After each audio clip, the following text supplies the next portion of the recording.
Ainsi, un certain papa Kalasa, avec son deuxième fils, Ngelengwa, sont venus chez le chef Katanga, rentrés, revenus encore. Le papa Kalasa a laissé son fils Ngelengwa chez M. Katanga.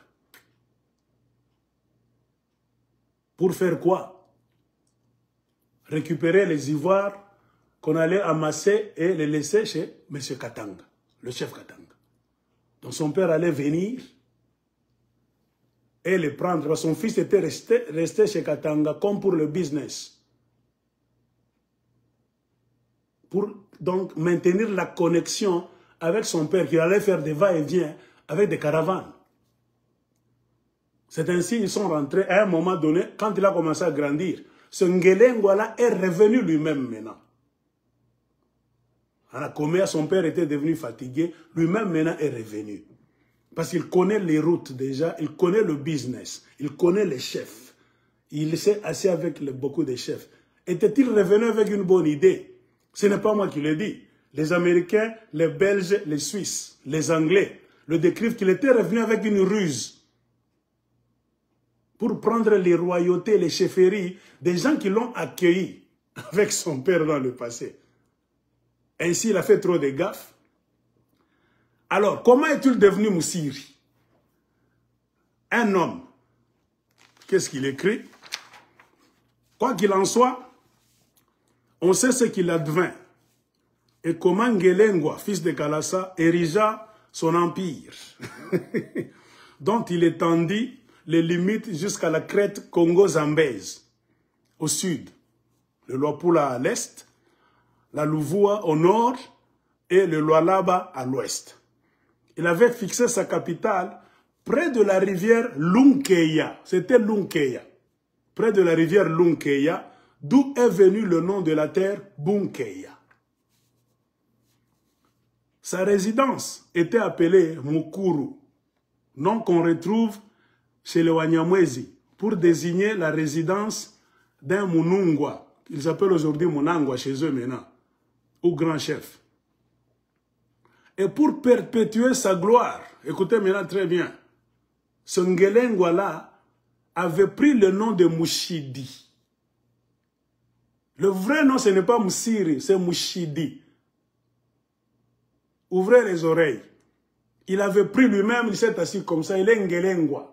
Tanzanien Ngelengwa, un homme de Nyamwezi. Maintenant, il voulait se faire chef là où il est arrivé. Quel titre allait-il porter? Lui-même a copié un titre qui existait déjà quelque part, chez les Karunda. Ainsi, il s'est nommé Mushidi. Qu'est-ce qu'un Mushidi? Ce nom, il s'est appelé Mushidi. Ce nom ne signifie pas sol. Quand vous suivez la version des Bayeke, le blanc ici, qu'est-ce qu'il dit? Les Bayeke disent que ce nom signifie Boulongo, le sol. Non. Le blanc, qu'est-ce qu'il écrit? L'auteur de ce livre, ce nom ne signifie pas sol, comme on l'a prétendu. Mushidi, Mushiri, est un nom propre de Lunda, Yabakarunda, que portaient certains grands chefs. Souvenez-vous, les Runda n'ont jamais eu une chefferie ou bien un royaume. Ils avaient un empire. C'est-à-dire, ils avaient beaucoup de chefs établis sur une grande surface de terre, en commençant par le Congo, ce qui est Bandung d'aujourd'hui, allant par l'Angola, la Zambie. Et le grand chef, Mwantaya, va rester quelque part là à Moussumba. Mais ceux qui le représentaient partout, comme ces envoyés, c'était des Mushidi. Vous comprenez? Tous les chefs qui étaient là, qui représentaient le grand Mwantayava, partout où ils étaient, que ce soit du côté de l'Angola, du côté de la Zambie, même au Congo, Bandundu là-bas, on les appelait des Mushidi. Ainsi, ce Ngelengwa voulant maintenant se faufiler, il a volé, usurpation d'identité. Il a usurpé l'identité, le titre de chef de Karunda. C'est avec ce titre de mafia qu'il est allé du côté du Luapula. Il a traversé les Zambèzes pour aller faire des business du côté du Rhodésie, la Rhodésie du Nord, qui est la Zambie. C'est un bon livre. En tout cas, je vous laisse avec la salive sur la bouche. Donc, c'est lui-même qui s'est surnommé Mushidi, ou bien Mushiri, qui est un nom propre de Lunda, donc que portaient certains grands chefs. Ainsi, il y avait des Kazembe Mushidi, envoyés en expédition de conquête par le Mwantayava Naweji, dans la première moitié du XVIIe siècle. Vous voyez, c'est ici.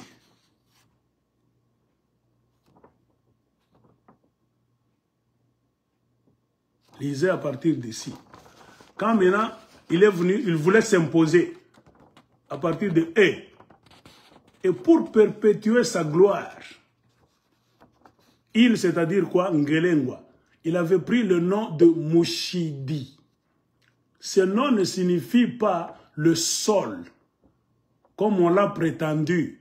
Mushidi ou Mushiri est un nom propre Lunda, que portaient certains grands chefs. Ainsi, Kazembe Mushidi existait déjà dans l'entourage là-bas, près de là où se trouvaient les Basanga, les Babemba, en allant vers la Zambie. Il y avait un représentant de Mwantayava Nawezi qui s'appelait Mushidi. Et comme Mushiri rêvait de faire un coup d'État, il voulait se faire passer pour un Mushidi, c'est-à-dire un sous-roi de grand chef de l'empereur Mwantayava. Vous comprenez? Donc lisez, vous allez comprendre comment ce monsieur a opéré.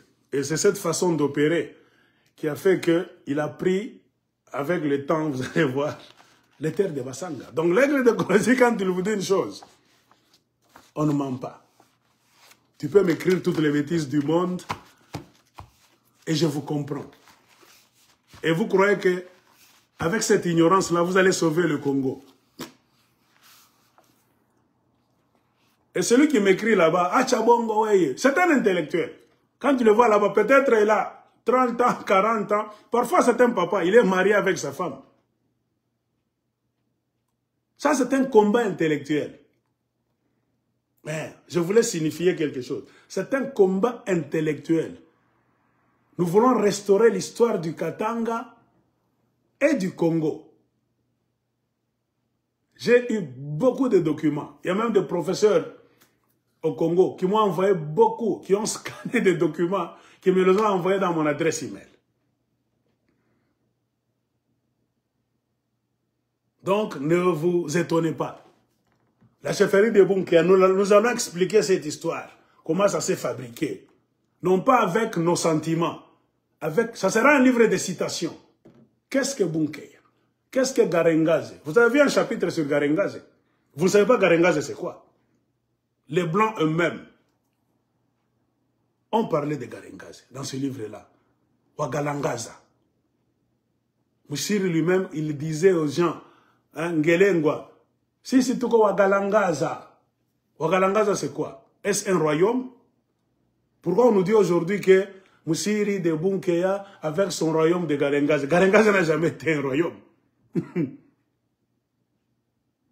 Donc c'est un mensonge du côté du Congo. Garengaze signifiait quoi? Wagalangaza.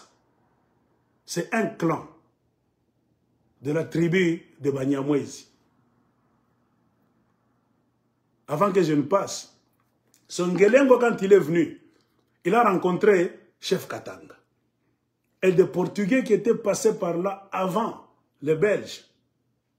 Quand ils ont vu qu'il y avait des richesses, des pierres vertes, ce qu'on appelle aujourd'hui malachite, et du cuivre, ils s'étaient intéressés à cet endroit.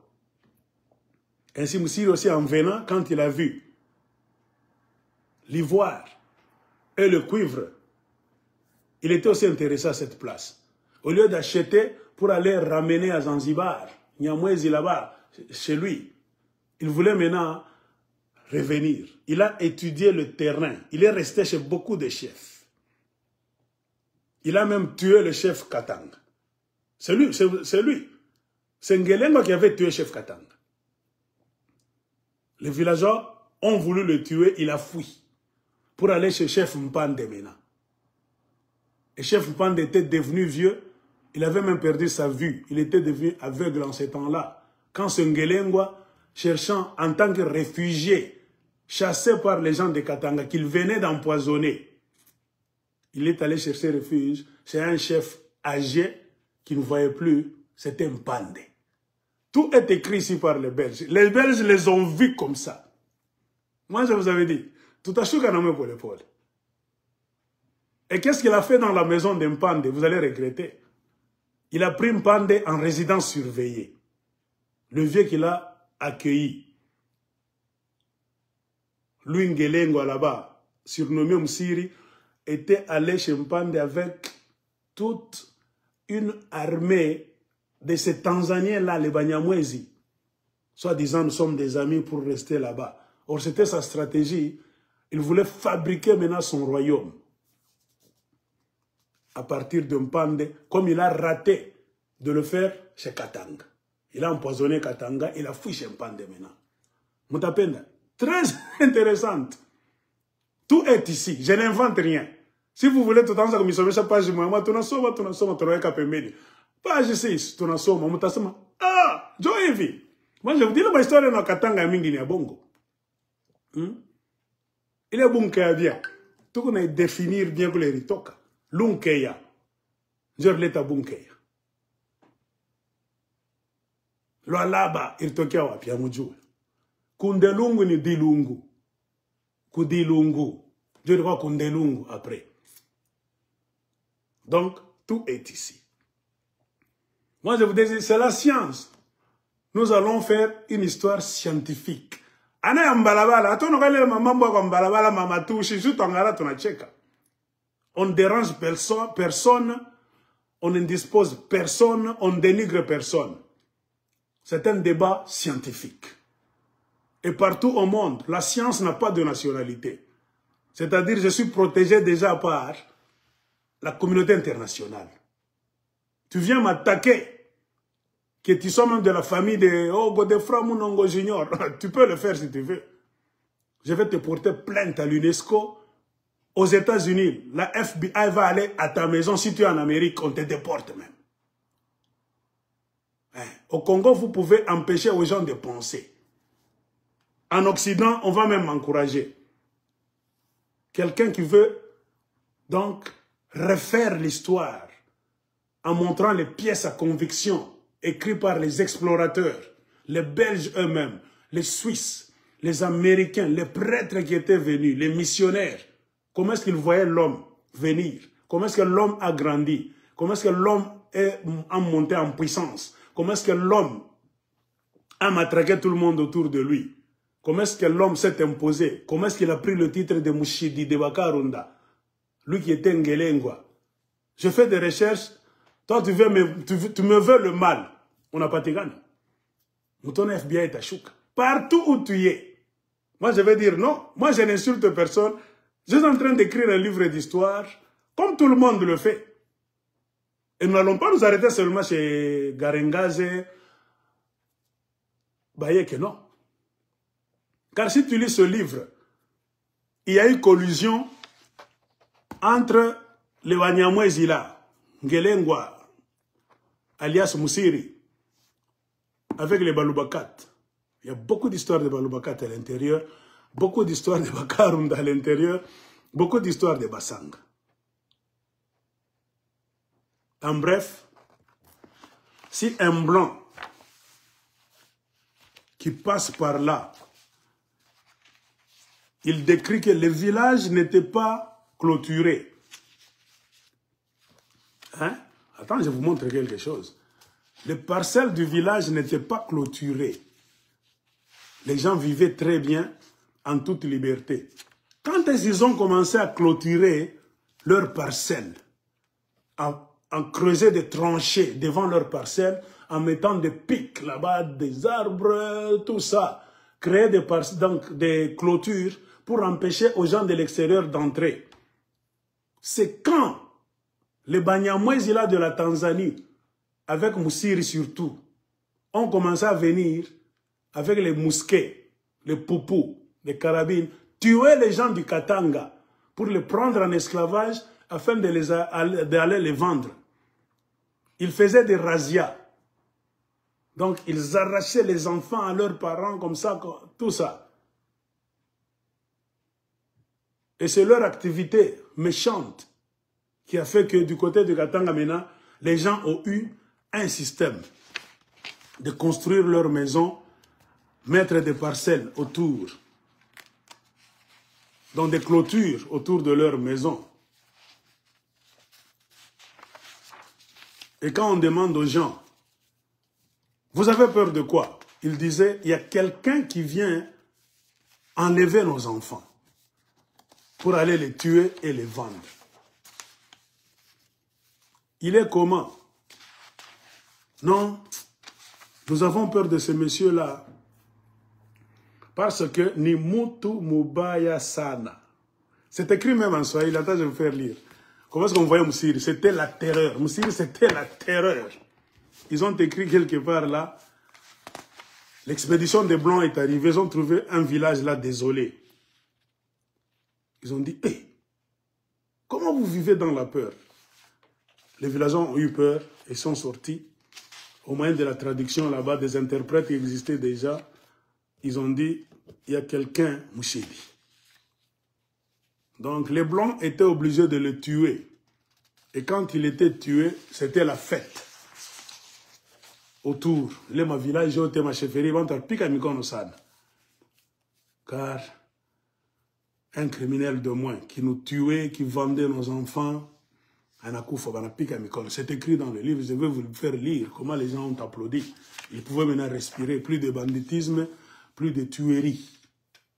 Voilà, c'est ici. Les villages sont grands. Ça, c'est M. Cameron qui décrit en 1874. 1874. Quand il est arrivé à cet endroit-là, il a vu la terreur partout. Il y a des villages là-bas qu'on a terrorisés. Il décrit comment les villages, les maisons étaient maintenant, les cases étaient construites avec des clôtures là-bas. C'est comme si ça devenait des bunkers à l'intérieur. En Afrique, non. Les villages sont à l'air libre comme ça. Alors Cameron, qu'est-ce qu'il a dit? Les villages sont grands, entourés d'estacades et de tranchées, avec contre-escarpe adossée à la palissade. Talus épais qui rend celle-ci à l'épreuve de la balle, c'est-à-dire pour éviter que Baba pique Massachi. Alors les gens étaient obligés de se barricader, de mettre leurs cases à l'intérieur des clôtures. Ces fortifications d'une importance exceptionnelle ont été faites contre Moussiri, qu'on appelait Mouchire, qui s'autoproclamait chef du Katanga. Il voulait même changer le nom du Katanga en Ngarengaze. Il a tenté à plusieurs reprises, car tout le monde appelait cet endroit là-bas Katanga, à cause de l'ivoire et du cuivre. La première fois qu'ils ont vu le cuivre, c'était à l'endroit qu'on appelle Katanga, chez le chef Katanga. Alors les Blancs ont pris cette histoire dans leur tête. Ils suivaient maintenant le filon de cuivre partout, c'était Katanga, Katanga, Katanga. Ils sont restés avec cette histoire dans leur tête. Partout avec le cuivre, c'était comme chez Katanga. C'est le cuivre, oui, le même métal comme chez Katanga, comme chez le chef Katanga. Alors, en suivant le filon de cuivre, ils ont appelé partout maintenant cet espace, comme chez Katanga, Katanga, Katanga, Katanga. C'est écrit dans le livre. C'est le nom cuivre dont la trouvaille, c'était chez le chef Katanga, de Balamba, qui a donné le nom à ce que vous connaissez aujourd'hui, le Grand Katanga. Ainsi, tout le monde se cachait contre Moussiri, qui voulait s'autoproclamer chef de Katanga. J'avais déjà entendu parler de ce chef-là. C'était, disait-on, un Mtu Mubaya Sana. Lisez ici. En petit caractère. Hein? Tu vois, on l'appelait même Mouchire. C'est Mouchidi. Les Blancs l'appelaient selon leur intonation. Les Portugais, les Américains, les Anglais, les Belges, Moussiri, Mouchiri, Mouchire. Tout le monde l'appelait selon la prononciation de leur langue. Il dit, à partir d'ici, j'avais déjà entendu parler de ce chef. C'était, disait-on, un Mtu Mubaya Sana. ici. Aime tout. Vous disiez ici, là où il y a mon doigt, un petit caractère là-bas. C'était aime tout, Moubaya Sana. Voilà. Nous passons. Le livre est ici, écrit en 1954. Beaucoup d'entre vous n'étaient pas encore nés. Vous n'étiez même pas indépendants. Donc quand tu nais, c'est que les Belges ont vu. Toi, tu n'as rien vu. On t'a mis au monde en 70. Parfois, on est petit comme 80, quand on a fait Internet. Les Blancs qui avaient 60 ans, 50 ans, en 1900 quelque, en 1884, ils l'ont même salué. Ils l'ont croisé, ils lui ont même parlé. Ils te parlent des origines. Ils ont vu le père, Kalasa, avec son deuxième fils, Ngelengwa. En conclusion, le Moussiri, c'est un titre qu'il s'est donné lui-même.